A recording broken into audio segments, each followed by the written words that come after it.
अभी बारी है हमारे 80% की। और आज के 80% में हम बात करेंगे हमारे बालों पे। स्पेशली हम गर्ल्स को बालों की केयर, बालों का लंबे लंबे बाल और सुंदर सुंदर बाल बहुत पसंद होते हैं। किस किस को पसंद है? बाल स्मूथ दिखें, सुंदर दिखें, ब्यूटीफुल दिखें, शाइनी दिखें। Yes Anu ji, great. और किसी को नहीं पसंद? अच्छा, आशा जी, लक्ष्मण सुनीता जी, रेनू रानी जी, वाह, मीना जी, ग्रेट ग्रेट। मुझे बाल स्पेशली मैं इसलिए लाइक करती हूँ क्योंकि वो सर का ताज होते हैं, है ना। सर का ताज होते हैं तो बिल्कुल बालों की सुंदरता सबको पसंद है ना। तो मेरे को वैसे हमेशा से ये रहा है कि मेरे बाल बहुत लंबे हों नीचे तक, पर वो कभी हुए नहीं क्योंकि मुझे पता ही नहीं था कि बालों की केयर भी इतनी ज़रूरी है और क्या क्या चीज़ें चाहिए बालों के लिए।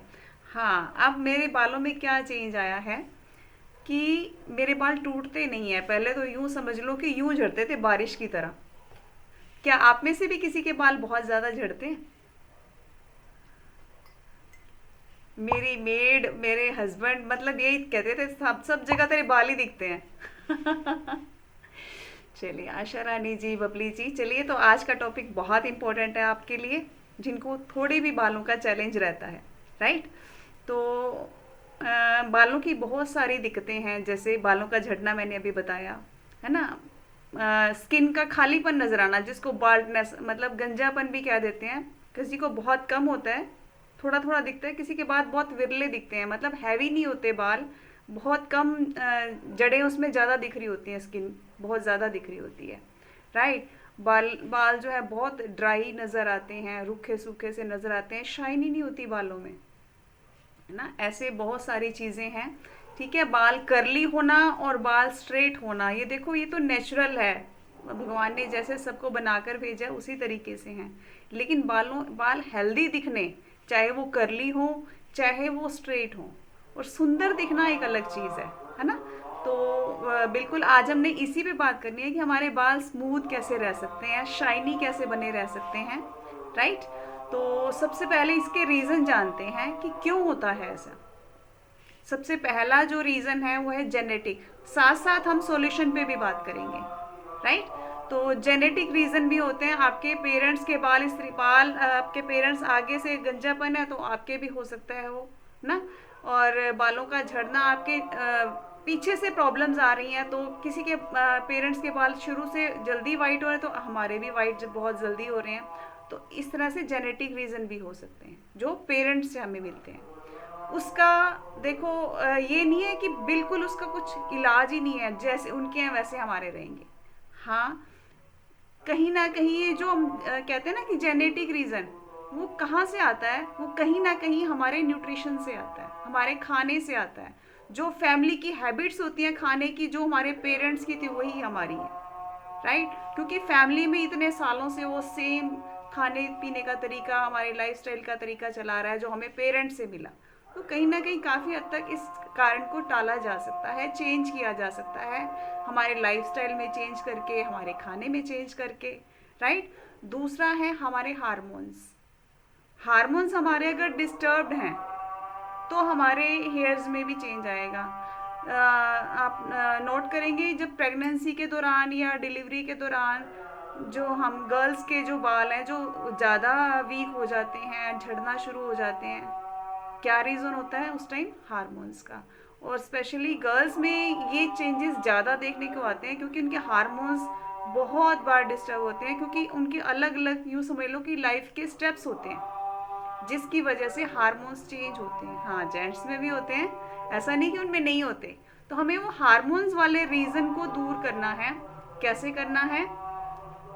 हार्मोन्स के बदलने का एक बहुत बड़ा रीज़न होता है हमारा स्ट्रेस, या हमारे जो अलग अलग, जैसे मैंने अभी बताया कि स्टेप्स हैं, कभी मेंसेस का पीरियड आ रहा है, शुरुआत हो गई है, फिर आगे मैरिज हो जाती है, फिर उसके बाद क्या है, मतलब बेबी होना, तो वो सारे स्टेप्स हैं। तो उस हार्मोन्स को ठीक करने के लिए क्या करना है हमने? एक तो अपने स्ट्रेस पे काम करना है, दूसरा हार्मोन्स के रीज़न जो हैं उसके लिए हम ऐड कर सकते हैं अपने मील में विमेंस चॉइस या mail factor, right. Mail factor for gents या मेंस के लिए, और जो है विमेन चॉइस। ऐसा नहीं है कि हार्मोन्स चेंज होंगे तभी ऐड करना है, हम रूटीन में भी ऐड कर सकते हैं। जैसे मेरे को कोई किसी तरह का चैलेंज नहीं है तो वुमेन चॉइस ले सकती हूँ, कोई प्रॉब्लम नहीं है, क्योंकि वो एक मील है, वो एक खाना ही है हमारा, राइट, वो एक डाइट ही है। तो हमें रूटीन में भी वो चीज़ें यूज़ करनी चाहिए, राइट। तो हार्मोन्स हमारे बिगड़ेंगे नहीं ना उसके बाद, राइट। तीसरा है हम अपने स्ट्रेस पे काम करें। जैसे हार्मोन्स की प्रॉब्लम क्यों आती है, एक रीज़न होता है उसका स्ट्रेस। तो स्ट्रेस की वजह से भी बाल गिरने शुरू हो जाते हैं कई बार, जो लंबे टाइम तक जब स्पेशली हम वो स्ट्रेस लेते हैं, राइट। तो उसका इलाज क्या है, जैसे हम सेशन के शुरू में करते हैं मेडिटेशन, है ना। जब हम स्ट्रेस के दो रीज़न होते हैं, हमारा कोई काम बन नहीं रहा होता। देखो कोई किसी से, या तो फैमिली में किसी से कुछ हो गई बात, या हमारा कोई काम है जो परेशानी है जो हमारे सामने आके खड़ा हुआ है। देखो उसका क्या इलाज है, या तो हम उसको सॉल्व कर सकते हैं।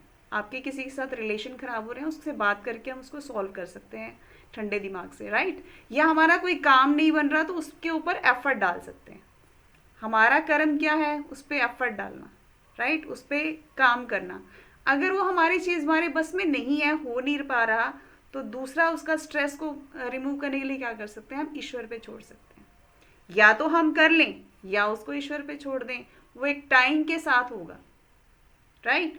तो स्ट्रेस से दूर जाने का ये बहुत आसान तरीका है, क्योंकि मेडिटेशन इस चीज़ में हमारी बहुत हेल्प करता है। तो वो उसको रेगुलर अपने साथ रखें, क्योंकि ईश्वर का सपोर्ट जब हम साथ में रखते हैं तो हमारे काम, हमारी जो है अंदर से हम मजबूत हो जाते हैं।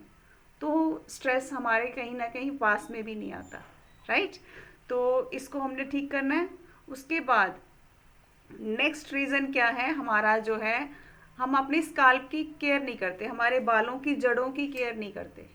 पुअर स्काल्प जिसको कहते हैं, वो क्यों हो जाता है, या तो हम उसको टाइमली साफ नहीं करते।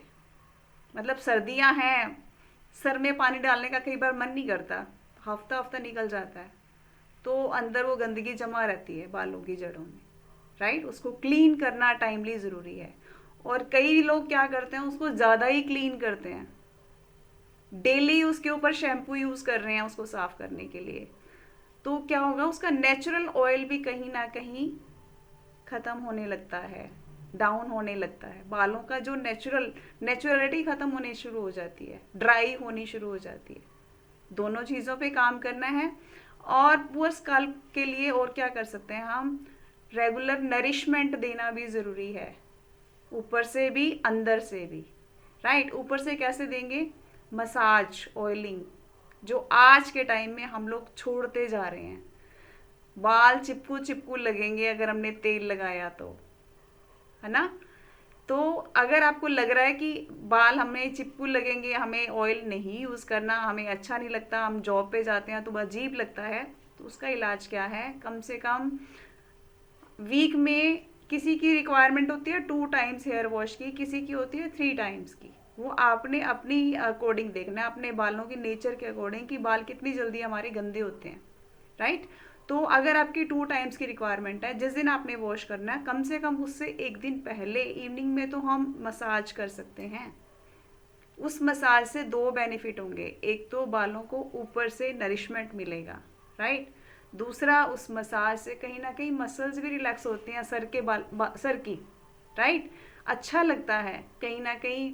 याद कीजिए, हमारे बचपन में हमारी नानी दादी ने खूब मसाज करी, हमारे मम्मा ने खूब मसाज करी, कितना अच्छा लगता था, सर का दर्द कहीं छू मंतर हो जाता था।